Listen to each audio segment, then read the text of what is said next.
Di usiaku yang ke-27 tahun, aku baru tahu, aku bukan darah daging keluarga yang telah membesarkanku. Dan ironisnya, aku mengetahuinya tepat di saat mereka sedang membagi warisan bernilai miliaran rupiah, rumah mewah di kawasan elit, dan sebuah perusahaan besar yang selama ini kuanggap juga milikku. Suara deras hujan mengguyur Jakarta siang itu, seolah langit pun ikut berduka atas kepergian ayah, Pak Hartono. Tapi di dalam rumah megah keluarga Hartono, udara terasa jauh lebih dingin daripada hujan di luar.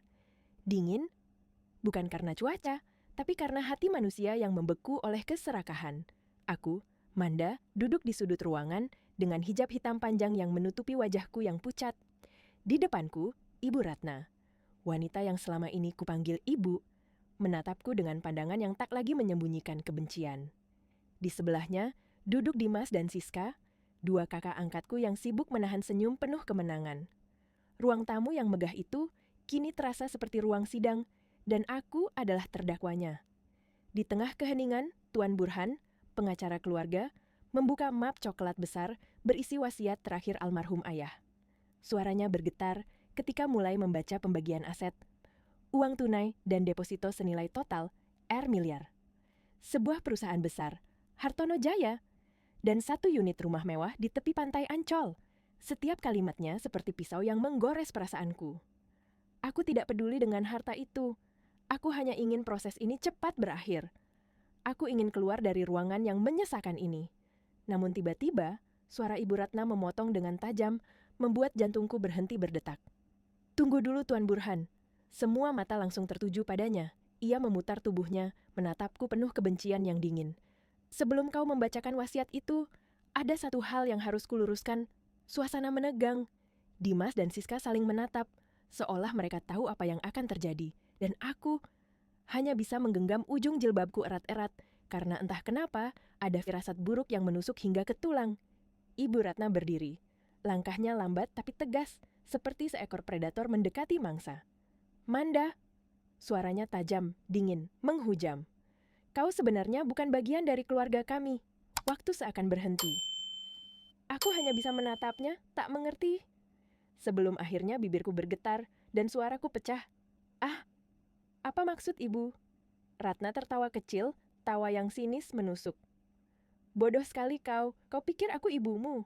Kau cuma anak pungut, Manda. Anak panti asuhan yang diambil karena kasihan. Kau tidak punya setetes pun darah Hartono di tubuhmu.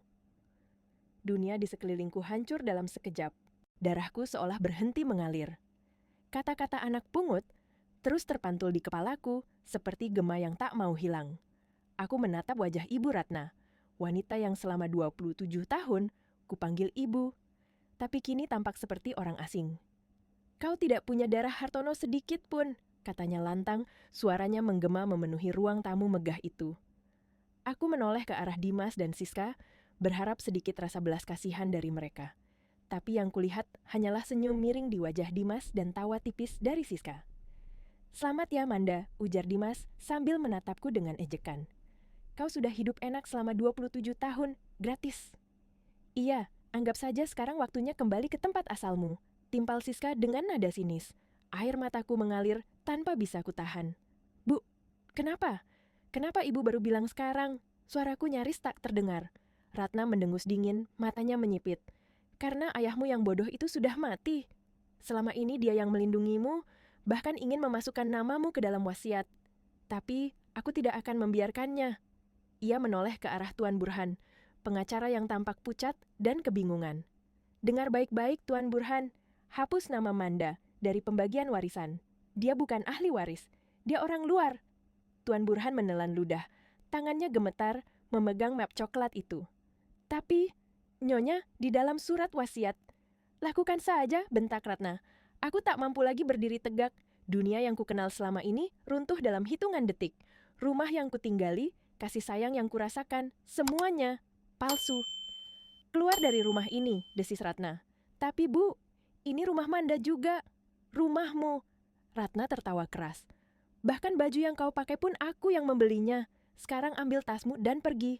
Dengan tubuh gemetar, aku mengambil satu-satunya tas kecilku. Tak ada harta, tak ada barang, hanya ponsel dan dompet. Aku melangkah melewati mereka satu persatu. Dimas Siska Tuan Burhan yang menunduk, dan akhirnya Ibu Ratna yang berdiri seperti patung kebencian. Pintu besar rumah itu tertutup di belakangku dengan suara dentuman keras. Dan di luar, hujan turun semakin deras. Air hujan membasahi pakaianku. Tapi aku tak peduli. Rasa dingin di luar tidak sebanding dengan dingin di dalam hatiku. Aku berjalan tanpa arah di bawah derasnya hujan, menelusuri jalanan Jakarta yang gelap. Di bawah lampu jalan yang redup, aku berhenti di halte yang sepi.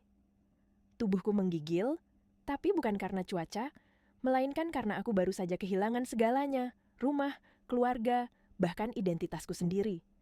Namun di tengah kesedihan itu, perlahan muncul sesuatu yang lain, api kecil di dalam diriku. Sebuah tekad. Jika mereka bukan keluargaku, maka aku akan mencari tahu siapa sebenarnya orang tuaku. Aku merogoh tas kecilku, mengeluarkan ponsel, dan menekan nomor seorang pria yang dulu pernah kubantu, Detektif Rian. Suara di seberang menjawab, "Halo Manda, ada apa?" "Bang Rian, aku butuh bantuan abang. Aku harus tahu siapa aku sebenarnya." Seminggu berlalu sejak malam itu. Malam di mana aku diusir dari rumahku sendiri. Dari kamar mewah dengan pendingin udara, aku kini tinggal di sebuah kamar kos sempit, lembab, dan berbau cat mengelupas. Ruangan kecil itu tak lebih luas dari kamar mandi di rumah Hartono dulu. Tapi di sanalah aku menata hidupku kembali dari awal. Aku hanya punya satu kipas angin yang berdecit pelan, seolah-olah lelah melawan panasnya udara Jakarta. Hijabku kini tak lagi beragam warna. Hanya ada beberapa helai yang kubeli di pasar murah. Aku menjual hampir semua barang berhargaku, termasuk kalung emas putih, pemberian mendiang nenek, satu-satunya orang yang benar-benar menyayangiku selain ayah Hartono. Sambil memandangi kalung itu di tangan, aku berbisik lirih, "Maafkan Manda, Nek." Uang hasil gadai kalung itu kugunakan untuk bertahan hidup, dan untuk membayar jasa Detektif Rian, satu-satunya orang yang bisa menyingkap misteri kelahiranku. Aku menaruh harapan penuh padanya, seperti orang tenggelam yang menggenggam seutas tali terakhir. Sore itu, tepat setelah aku selesai salat asar, ponselku berdering. Nama Bang Rian muncul di layar. Tanganku bergetar saat menggeser tombol hijau. "Assalamualaikum, Bang." "Waalaikumsalam, Manda." Tapi suara Rian kali ini berbeda. Tidak tenang seperti biasanya, ada getaran gugup, bahkan takut. "Manda, kamu lagi di mana?" "Di kos, sendirian." "Kenapa, Bang?" Hening sejenak. Aku bisa mendengar napasnya yang berat di seberang. "Aku sudah dapat hasilnya, Manda. Aku tahu siapa orang tuamu." Jantungku serasa berhenti berdetak. Selama 27 tahun, aku hidup dalam kebohongan, dan kini aku akan tahu kebenarannya. "Siapa, Bang? Siapa mereka?" tanyaku dengan suara bergetar. Rian terdiam lama. Aku hampir bisa mendengar suara kertas di balik telepon, seolah ia sedang membaca sesuatu yang berat. "Manda, nama ibumu adalah Lydia, tapi dia sudah meninggal dunia 2 hari setelah melahirkan kamu." Aku terisak pelan. "Innalillahi." Air mataku jatuh. Ada rasa sedih, tapi juga lega. Setidaknya aku tahu namanya, Lydia. "Lalu ayahku, Bang?" tanyaku dengan suara nyaris berbisik. Rian menarik napas panjang. "Ayah kandungmu adalah Arsya Kertanegara." Petir serasa menyambar di dalam dadaku. Nama itu, Arsya Kertanegara, bukan nama asing. Itu adalah nama yang pernah kudengar saat pertengkaran hebat antara ayah Hartono dan Ibu Ratna dulu. Nama yang selalu membuat ayah menunduk sedih dan Ibu Ratna marah besar. Ponsel di tanganku terjatuh ke lantai. Aku terduduk di lantai kos yang dingin, menatap layar retak ponselku yang masih menyala. "Tidak, tidak mungkin," bisikku gemetar. Bang Rian masih di seberang, memanggil namaku panik. "Manda, kamu masih di sana?" "Bang, Arsya Kertanegara itu partner bisnis ayah Hartono." Rian terdiam. "Ya Manda, dia partner bisnisnya, tapi dia juga..." Rian berhenti sejenak, suaranya bergetar. "Dinitakan tewas 27 tahun lalu dalam kecelakaan kapal pesiar, tepat di tahun aku lahir. Tepat di tahun perusahaan Hartono Jaya berdiri, dunia kembali berputar. Ayah kandungku adalah sahabat dari pria yang mengangkatku, dan kematiannya bukanlah kecelakaan biasa. Malam itu aku tidak bisa tidur. Nama itu, Arsya Kertanegara, berputar di kepalaku tanpa henti, seperti kaset rusak. Ayah kandungku, partner bisnis ayah Hartono. Pria yang dinyatakan tewas di laut 27 tahun lalu, tepat di tahun aku lahir. Apakah semua ini hanya kebetulan? Tidak. Terlalu banyak benang merah di antara kami. Aku merasa ada sesuatu yang lebih besar, lebih gelap yang selama ini disembunyikan. Keesokan paginya, dengan mata sembab karena kurang tidur, aku menemui Detektif Rian di sebuah warung kopi kecil di gang sempit. Tempat itu sunyi, jauh dari hiruk-pikuk kota. Rian menatapku serius. Di hadapannya tergeletak sebuah map tebal berwarna coklat. Manda, instingku bilang, ini bukan sekadar drama keluarga, ini lebih besar dari itu, katanya pelan. Ia membuka map itu perlahan. Di dalamnya ada lembaran-lembaran dokumen tua yang menguning. Seperti katamu, Arsya Kertanegara adalah partner bisnis Hartono. Tapi, lihat ini. Rian menyodorkan fotokopi akta pendirian perusahaan lama. Aku membaca tulisan di atasnya dan tubuhku menegang.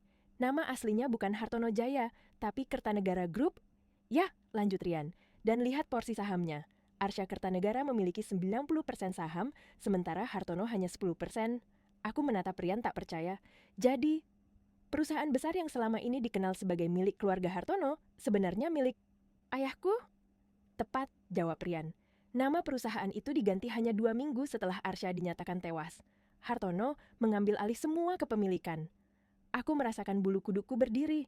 Tapi kalau ayahku tewas, seharusnya saham itu jatuh ke ahli waris. Ke ibuku. Dan ke aku. Rian mengangguk berat. Itu dia, Manda. Disinilah letak kejanggalannya. Ia mengambil satu lembar dokumen lain dan meletakkannya di depanku. Salinan surat adopsi. Lihat tanggalnya. Adopsi ini diurus sebulan setelah kematian Arsya dan Lydia. Pengadopsinya, Hartono. Tanganku gemetar memegang kertas itu. Jadi, ayah Hartono tahu siapa aku sejak awal? Aku yakin 100%, jawab Rian mantap.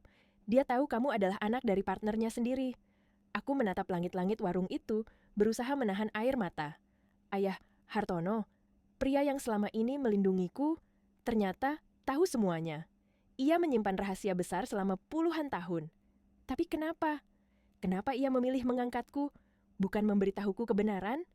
Rian melanjutkan dengan suara yang lebih rendah. Dan ini bagian yang paling gelap, Manda. Ia membuka halaman lain dari map itu, foto arsip kebakaran lama. Panti asuhan tempat kamu diambil dulu, panti bintang kecil, terbakar habis seminggu setelah surat adopsimu keluar. Semua arsip dan data anak-anak hilang, termasuk catatanmu. Aku menatap foto itu dengan mulut terbuka. Kebakaran? Ya, dinilai sebagai korsleting listrik. Tapi aku tidak percaya, ini bukan kecelakaan, ini pembersihan jejak. Seseorang ingin memastikan asal-usulmu hilang selamanya, tambah Rian tegas. Seseorang ingin kamu tidak pernah tahu bahwa kamu adalah pewaris sah Kertanegara Group. Aku menatap Rian, suaraku nyaris bergetar. Bang, siapa yang paling diuntungkan dari kematian ayahku, ibuku, dan penghapusan identitasku? Rian menatapku tajam. Jawabannya jelas, Manda. Ia mencondongkan tubuh ke depan dan berbisik. Ibu Ratna. Aku membeku. Nama itu terasa seperti racun. Semua potongan puzzle di kepalaku mulai menyatu. Dialah orang yang membenciku sejak kecil. Dialah yang kini memegang seluruh harta keluarga Hartono. Dialah yang mungkin telah menghapus jejak darahku. Dan untuk pertama kalinya, aku tahu, kebenaran ini belum selesai. Yang akan datang, mungkin akan jauh lebih berbahaya. Aku terdiam lama di hadapan Detektif Rian. Kata-kata itu, Ibu Ratna yang paling diuntungkan, berputar di kepalaku seperti mantra jahat. Wanita itu, yang selama ini memanggilku anak dengan bibir palsunya, yang memelukku di depan orang-orang hanya untuk menjaga citra keluarga, dialah yang mungkin merencanakan semuanya sejak awal. Kita harus buktikan itu, Bang, kataku pelan tapi tegas.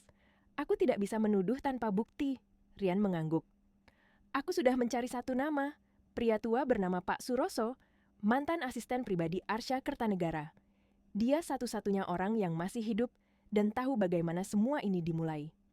Perjalanan kami menuju panti jompo di pinggir kota terasa panjang dan menegangkan. Angin sore berhembus lembut, tapi dadaku terasa berat. Rian berjalan di depanku, sementara aku berdoa dalam hati, semoga pria itu masih sanggup bicara. Panti itu kecil, sederhana, tapi bersih. Di taman belakang, kami melihat seorang lelaki tua duduk di kursi roda, menatap kosong ke langit senja. Rian memperkenalkan diri, tapi begitu mendengar nama Hartono, wajah pria itu langsung mengeras. Saya tidak mau bicara tentang pengkhianat itu, gumamnya serak. Aku berlutut di samping kursi rodanya. Tanganku menyentuh lututnya dengan lembut. "Pak, saya bukan kesini untuk membela Hartono. Saya datang karena ingin tahu tentang Tuan Arsya Kertanegara." Mata keruh itu menatapku untuk pertama kalinya. "Arsya?" Bisiknya pelan. Aku mengangguk. "Dia ayah saya, Pak." Pak Suroso tertegun lama. Matanya perlahan membesar, dan dari ujung bibirnya keluar satu kalimat yang membuat tubuhku bergetar. "Ya Tuhan, kamu mirip sekali dengan Nyonya Lydia." Air mataku mengalir seketika. Untuk pertama kalinya, seseorang yang mengenal orang tuaku menatapku dengan kasih, bukan dengan kebencian. "Tolong, Pak," pintaku lirih. "Ceritakan semuanya. Apa yang sebenarnya terjadi?" Pak Suroso menarik napas panjang, lalu mulai bercerita. Suara tuanya gemetar, tapi penuh beban masa lalu. Tuan Arsya adalah pria baik dan jenius. Ia membangun perusahaannya dari nol. Hartono hanyalah teman lama yang ia bantu. Lelaki lemah yang berutang budi. Tapi, kelemahan Hartono adalah istrinya, Ratna. Aku menelan ludah, jantungku berdegup keras. Ratna dulu hanyalah sekretaris di kantor, cantik, licik, dan haus kekuasaan. Semua orang tahu ia pernah berusaha menggoda Tuan Arsya. Tapi Arsya setia pada istrinya, Nyonya Lydia. Dan ketika usahanya gagal, Ratna menikahi Hartono, sahabat dari pria yang menolaknya. Dari situlah semuanya berubah. Rian bertanya pelan, "Apakah Ratna punya hubungan dengan kematian Tuan Arsya?" Pak Suroso menatap jauh ke depan. "Beberapa hari sebelum Tuan Arsya berangkat dengan kapalnya, ia bilang padaku, 'Suroso, aku menemukan sesuatu yang tidak beres. Hartono dan Ratna bermain di belakangku. Aku akan kumpulkan bukti di kapal, dan saat kembali, semuanya akan kubersihkan.' Tapi," suara Pak Suroso patah. Air mata mengalir di wajah keriputnya. "Tuan Arsya tidak pernah kembali. Kapalnya meledak. Semua mengira itu kecelakaan. Tapi aku tahu, itu pembunuhan." Aku menutup mulutku, menahan isak. "Dan Nyonya Lydia?" tanyaku di antara tangis. "Dia wanita kuat, Manda. Dia tidak mungkin bunuh diri seperti yang diberitakan. Aku yakin seseorang datang ke rumah sakit malam itu." Suara Pak Suroso bergetar dan matanya menatapku dalam-dalam. "Dan aku percaya orang itu adalah Ratna. Ia menghabisi Lydia seperti ia menghabisi Arsya." Tanganku menggenggam jilbabku erat-erat. Udara di sekeliling terasa membeku. Wanita itu, yang mengusirku di hari pemakaman ayahmu Hartono, ternyata telah menghancurkan hidupku bahkan sebelum aku lahir. Rian menatapku serius.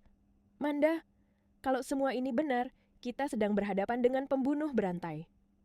Aku menatapnya dengan mata penuh air, tapi dalam hati, api itu kembali menyala. Kali ini lebih besar dari sebelumnya. "Bang," kataku dengan suara parau. "Kalau Ratna adalah dalangnya, maka aku akan pastikan dia membayar semuanya, sampai ke napas terakhirnya." Di apartemen sempit itu, aku duduk menatap kotak musik kayu kecil yang dulu ayah Hartono berikan padaku saat ulang tahunku yang ke-25. Ia terlihat sederhana, ukiran halus, bludru merah di dalamnya, melodi Fur Ellis yang keluar serak saat diputar. Namun malam itu, kotak itu terasa seperti benda paling berharga di dunia. Bukan karena nilainya, tapi karena janji yang tersembunyi di baliknya. Kata-kata ayah itu terus berputar di kepalaku, seolah berbisik dari bawah lapisan debu. "Jika terjadi sesuatu, gunakan ini." Aku menatap kotak itu dengan tangan gemetar. Mungkin ini hanya sentimentalitas, pikirku semula, tapi rasa penasaran menguasai. Aku menekan setiap ukiran, mengetuk setiap sisi. Di bawah beludru yang sudah aus, jariku menemukan tonjolan kecil yang tak seharusnya ada di sebuah kotak musik biasa. Dengan hati-hati, aku membuka lapisan itu. Di baliknya, sebuah kompartemen tipis. Di dalamnya ada dua benda, sebuah kunci perak kecil dan selembar kertas lipat yang berisi serangkaian angka dan huruf. "Koordinat?" Aku mengirim foto itu ke Rian. Tanganku gemetar menunggu jawaban. Beberapa menit kemudian, ponselku berdering. "Itu koordinat GPS, Manda, tunggu." Detektif Rian mengecek cepat dan suaranya tiba-tiba menjadi tegang. "Itu mengarah ke rumah pantai di Ancol. Rumah itu sekarang milik Ratna." Jantungku berdentum keras. Rumah di Ancol, tempat ayah sering menyendiri, menyimpan catatan, tempat yang selalu ia sebut sebagai tempat aman. Rian berkata rumah itu kosong. Ratna dan anaknya sedang merayakan kemenangan di tempat lain. Itu artinya ada kesempatan. Malam itu, aku menyelinap kembali ke rumah pantai itu dengan tubuh berbalut gelap, hijab hitam menutupi rambut. Langit pekat, gelombang laut hanya terdengar samar di kejauhan. Pak Udin, penjaga tua yang berhutang budi pada Rian, membuka gerbang kecil untuk kami. Jantungku seolah akan melompat keluar dari dada setiap langkah ketika aku menapaki lantai marmer yang dingin. Ruang kerja ayah menempel pada ingatanku. Meja kayu tua, rak buku berdebu, lukisan laut besar yang selalu membuatnya termenung. Aku menyalakan senter dan mulai mencari titik yang ditunjuk koordinat itu. Ponsel menunjukkan titik tepat di arah lukisan pemandangan laut. Tanganku meraba-raba di belakang bingkai, kosong. Aku merasa kecewa, lalu melihat patung angsa kayu kecil di meja. Aku memindahkannya. Di bawahnya, ada ubin marmer berbeda yang hampir tak kasat. Dengan kunci kecil di tangan, aku mencongkel ubin itu. Di bawahnya, brankas tanam kecil. Nafasku tertahan saat aku memasukkan kunci perak itu, memutar, dan mendengar bunyi klik halus yang membuat darahku berdesir. Brankas terbuka, dan di dalamnya hanya ada sebuah buku harian kulit hitam yang lusuh. Halaman-halamannya penuh tulisan tangan. Tulisan Ayah Hartono. Aku membaca halaman demi halaman, dan darah di wajahku berubah dingin.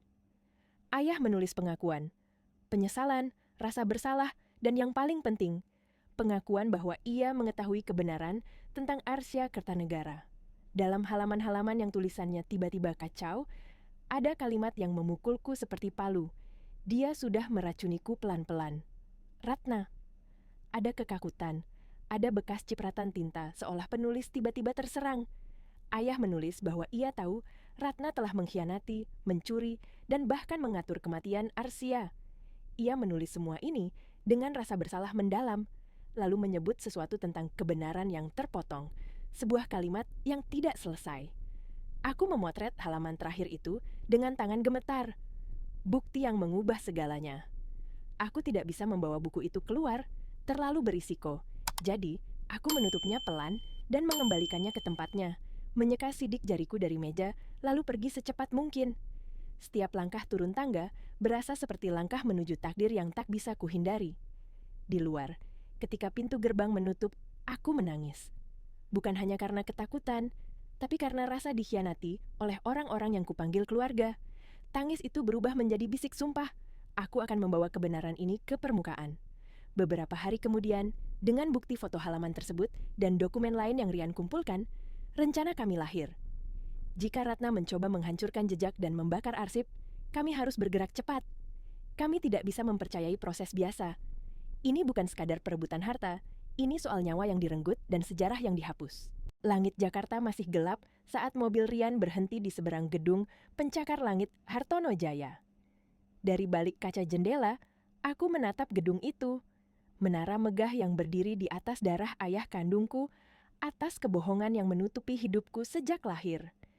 Rian menoleh ke arahku. Manda, tim Komandan Heru sudah di posisi. Mereka menunggu sinyal darimu. Aku mengangguk pelan. Di belakang, Notaris Reksa, saksi tua yang menyimpan surat wasiat asli Hartono, menggenggam tongkatnya erat. Semua siap. Kami masuk dari pintu basement, ditemani satu satpam muda yang merupakan orang kepercayaan Rian. Lift barang berderit perlahan naik ke lantai 25, menuju ruang rapat eksekutif. Bau asap kertas terbakar menyusup ke hidung kami begitu pintu lift terbuka. Rian berbisik, "Mereka masih di sini." Kami berjalan menyusuri lorong karpet tebal. Dari balik pintu rapat ganda, terdengar suara tawa. Tawa yang membuat darahku mendidih. "Setelah ini ditandatangani, kita bisa berlibur keliling Eropa." Suara Ratna terdengar gembira. "Akhirnya," sahut Dimas tertawa. "Aku mau pamer mobil baruku di Swiss." Siska menimpali dengan rengekan manja. "Bu, jangan lupa tas edisi terbatas buat aku, ya." Rian menatapku dan mengangguk pelan. Dengan satu hentakan, ia mendorong pintu itu lebar-lebar. Cahaya ruangan menyilaukan. Di hadapan kami, Ratna, Dimas, dan Siska duduk di meja panjang, tumpukan dokumen berserakan di depan mereka. Di sudut ruangan, tong sampah logam besar mengepul. Berkas-berkas sejarah Kertanegara Grup terbakar di dalamnya. Semua berhenti tertawa. Ratna berdiri perlahan, wajahnya yang tadi berseri kini mengeras. "Manda," desisnya. "Anak pungut, beraninya kau kembali ke sini?" Aku melangkah masuk, hijabku jatuh sempurna di bahu. Suaraku dingin tapi mantap. "Satpam tidak akan datang, Bu. Dan aku bukan lagi anak pungut." Ratna menyipitkan mata. "Lalu siapa kau?" Aku berdiri tegak, menatap matanya tanpa takut. Aku Manda Kertanegara, putri dari Arsya Kertanegara, pria yang kalian bunuh dan kalian rampas segalanya darinya. Ruangan seketika sunyi. Dimas membeku, Siska menatap Ratna dengan bingung. Wajah Ratna memucat, tapi bibirnya masih mencoba tersenyum sinis. Omong kosong apa ini? Katanya dengan nada tajam. Rian melangkah maju, menunjukkan amplop besar ke meja. Ini wasiat kedua dari almarhum Hartono, disahkan oleh Notaris Reksa. Notaris tua itu maju perlahan dan berkata dengan suara berat.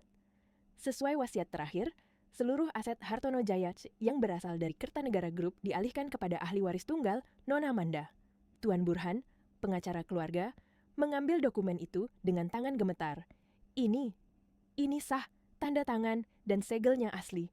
Dimas berdiri dengan wajah panik. Tidak mungkin. Ibu, katakan ini palsu. Ratna menatapku dengan tatapan membunuh. Kau pikir selembar kertas bisa menghentikanku? Semua ini milikku.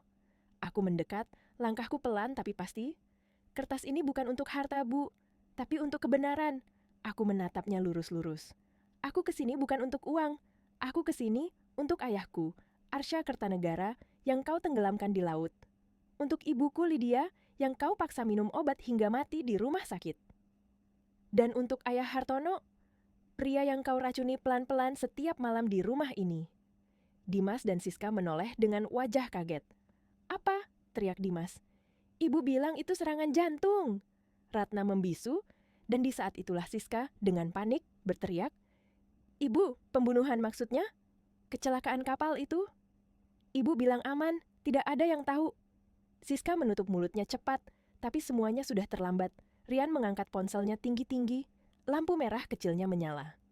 Terima kasih atas pengakuannya, Siska. Pintu ruangan terbuka lebar, Komandan Heru dan timnya masuk bersenjata lengkap. Selamat pagi, Nyonya Ratna, Saudara Dimas, dan Saudari Siska. Kalian semua ditahan atas dugaan pembunuhan berencana dan penghancuran barang bukti. Ratna berteriak histeris. Dimas langsung menunjuk ibunya. Dia yang suruh semuanya. Siska menangis keras, wajahnya hancur. Ratna masih mencoba meronta saat dua polisi memborgol tangannya.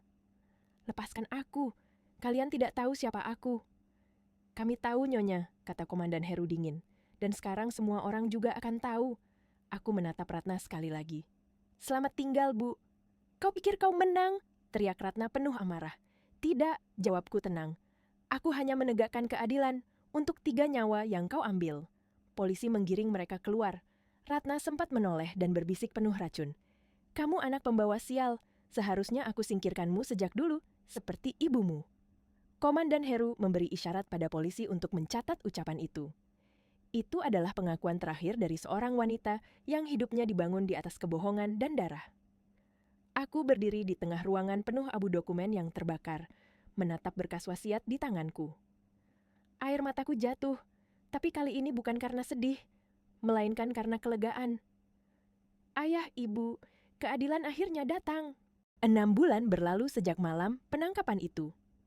Kasus pembunuhan berantai keluarga Hartono menjadi berita utama nasional. Media menyorotnya setiap hari. Kisah penuh intrik, harta dan darah yang akhirnya terkuak di hadapan hukum.